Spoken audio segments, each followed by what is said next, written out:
Sono stati oltre 1 migliaio gli studenti che hanno partecipato alla mini maratona alla Valle dei Templi in occasione della giornata mondiale del diabete. La manifestazione, cui hanno aderito diverse scuole della città, è stata organizzata dall'ASP 1 di Agrigento, in particolare dall'unità operativa Educazione alla Salute, che ha coordinato e supportato le attività di educazione alla salute che si sono svolte nel territorio e organizza corsi di formazione rivolti a insegnanti e agli studenti. Il percorso della maratona ha previsto 2 giri completi della Via Sacra con arrivo al Tempio di Giunone. Un'iniziativa ben riuscita quella di oggi.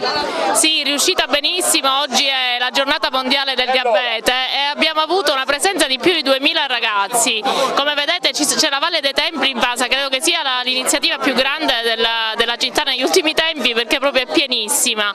E i ragazzi hanno degustato i prodotti siciliani, hanno fatto questa maratona e adesso c'è la premiazione. Oggi è la giornata del diabete, ma è stata una giornata di felicità, di sana attività fisica e soprattutto sana alimentazione, con pane di grano antico siciliano, olio di oliva bio delle campagne di Naro e origano biologico delle campagne di Favara. Oggi celebriamo la giornata mondiale del diabete. AMADIAB c'è, noi siamo l'associazione che supportiamo le famiglie per la gestione della patologia. Oggi è proprio la festa dello sport, la promozione dello sport vera e propria, è la giornata mondiale del diabete, ma vedete oggi in partenza c'erano circa 2000 partecipanti, una cosa bellissima, una cosa che stiamo ripetendo con grande successo, è proprio un connubio tra ASPI, Sporti e tutta la città di Agrigento. Siamo in difficoltà perché veramente alla stessa edizione c'è stato un crescente esponenziale di bambini, grandi, insegnanti, associazioni,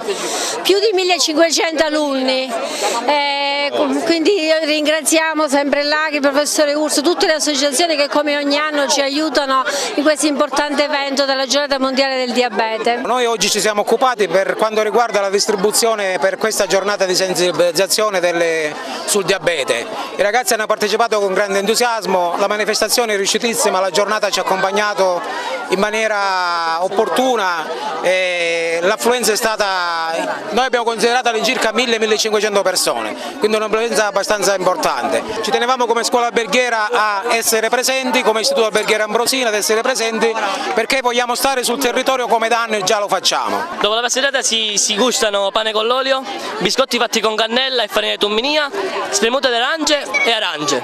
Noi abbiamo vinto il primo premio per la scuola primaria, Istituto Comprensivo Agrigento Centro. Abbiamo sensibilizzato i nostri alunni ad uno stile di vita sano e la passeggiata vuole essere proprio per la prevenzione al diabete, quindi ad una cura verso la salute, il corpo, anima, corpo, come diceva qualche grande scrittore famoso.